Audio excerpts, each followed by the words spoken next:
I woke up at exactly 3:01 a.m. The silence around me was heavy, thick enough to press against my eardrums. My phone, resting on the nightstand, vibrated once, a low, insistent hum that echoed in the stillness of the hour.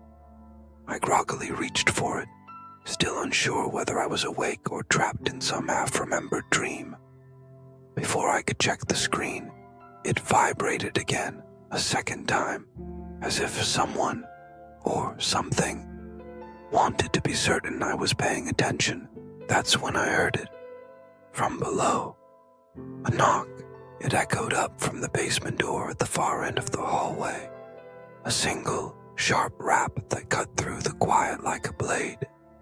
My heart pounded in my chest, and I felt the familiar chill of fear crawl up my spine. I live alone. My mind raced, searching for rational explanations. Maybe the house had settled, or maybe a draft had rattled the old frame.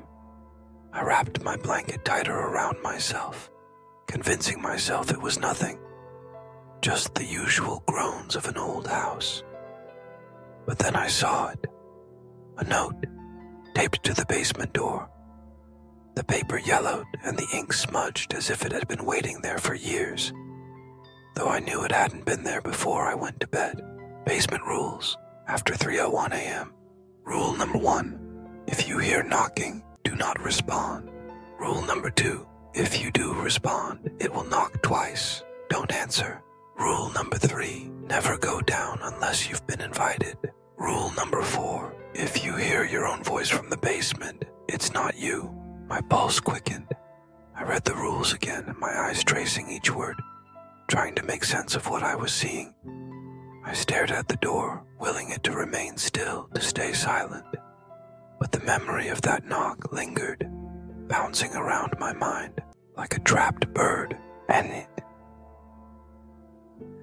I made my first mistake, I whispered, barely audible, my breath catching in my throat. Who's there? Almost immediately there were 2 knocks, precise, deliberate, as if whatever was on the other side had been waiting for me to break the rules. I froze, every muscle in my body tense. My mouth went dry as I remembered rule number 2. Don't answer. I held my breath, listening, hoping the silence would stretch on forever. But then I heard it, a voice, my own voice coming from the other side of the basement door. It's me, open the door. The voice was perfect. The intonation, the rhythm, the small quiver of uncertainty. But it wasn't me. I hadn't spoken. I was rooted to the floor, unable to move. A cold sweat broke out on my forehead. I glanced at the clock, 3:03 a.m. The rules spun around in my head, each one a warning, each one a promise of something lurking just out of sight.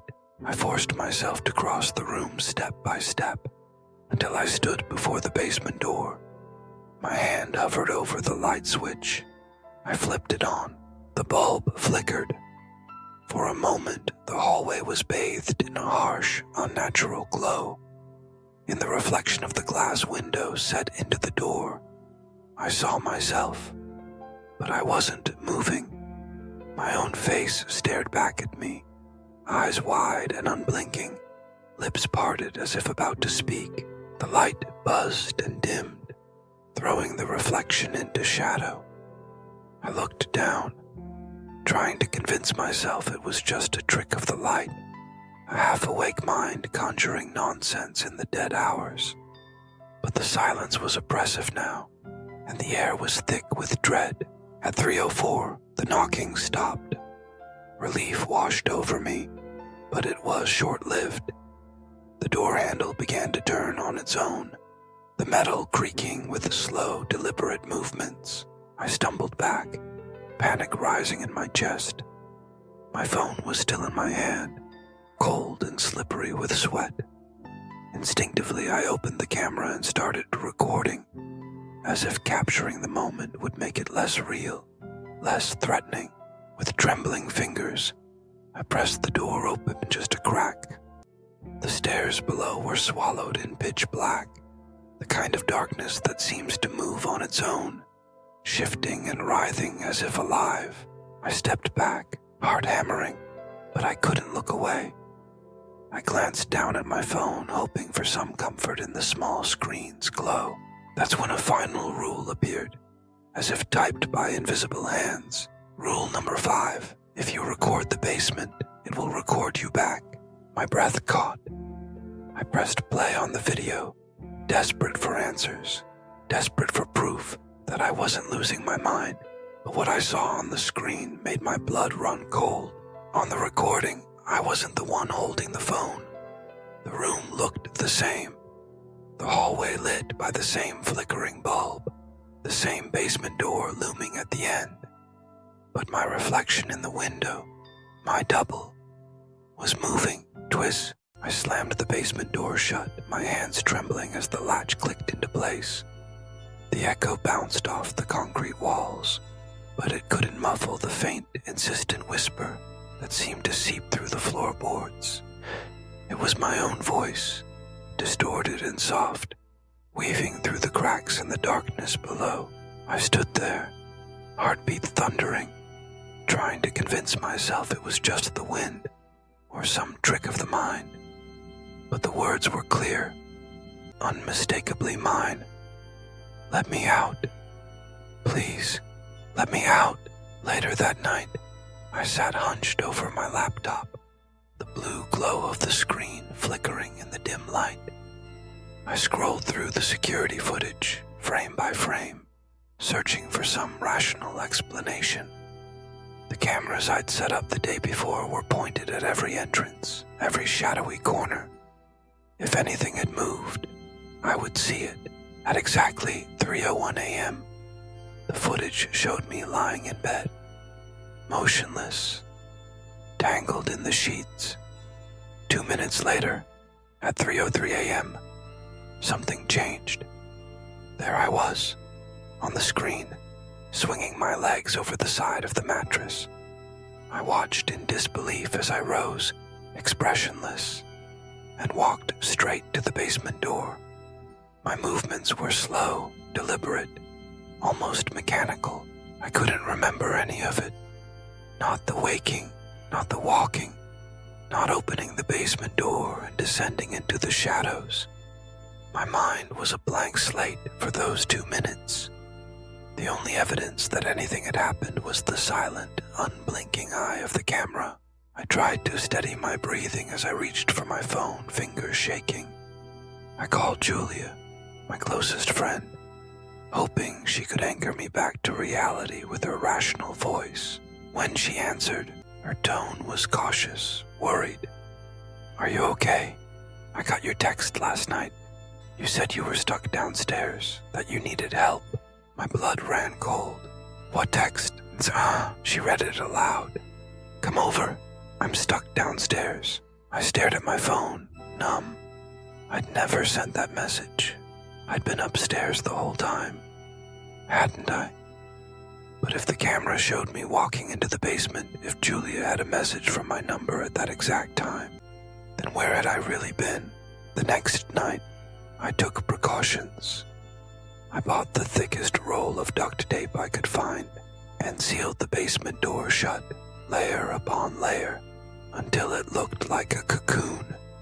I set up more cameras, focusing on every possible angle. If I moved in my sleep again, if anything tried to leave that basement, I would catch it. I sat awake watching the feeds in real time, the minutes crawling past midnight. My eyelids grew heavy, but I refused to look away. I needed to know the truth. At precisely 3:01 a.m., the house was silent, the air heavy with anticipation. Then, without warning, the tape on the basement door began to peel away, as if invisible fingers were picking at the edges. It uncoiled itself, slow and purposeful, until the door swung open on its own. From the darkness beyond the threshold, a figure stepped out. It was me, my face, my clothes, every detail identical. But the eyes were empty, unfocused, as if something else was looking out from behind them. I watched, paralyzed, as the copy of me walked calmly up the stairs, disappearing from the camera's view. My phone buzzed with a notification, a text sent from my own number. I picked it up with dread, reading the words that made my heart stop. I'm free. I tried to scream, to run, but my limbs wouldn't obey. It was as if the air itself had thickened, holding me in place. In the distance, I could hear footsteps above me, moving through the rooms where I should have been. That was when I realized the truth. The real me had never left the basement. I was still here, behind locked doors and cold concrete, watching as someone, or something, took my place upstairs. I fumbled for my phone, desperate to record this message. My voice shook, barely more than a whisper, echoing off the stone walls. If you're hearing this, then something has gone terribly wrong. There's another version of me out there, walking through my house, talking to my friends, living my life. But it isn't me. I'm still down here, trapped, waiting for someone to realize the truth.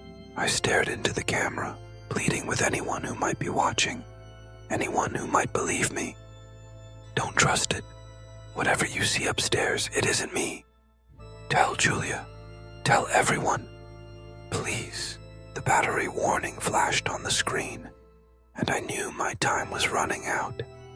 I pressed my face close to the lens, my breath fogging the glass. Above me, I could hear muffled voices. My voice, laughing, talking on the phone, pretending everything was normal. But I knew the truth. I could feel it in my bones, in the chill that never left the air down here. The thing that had taken my place was living my life, and no one would ever know. The last thing I saw before the camera feed cut out was a close-up of the stairs.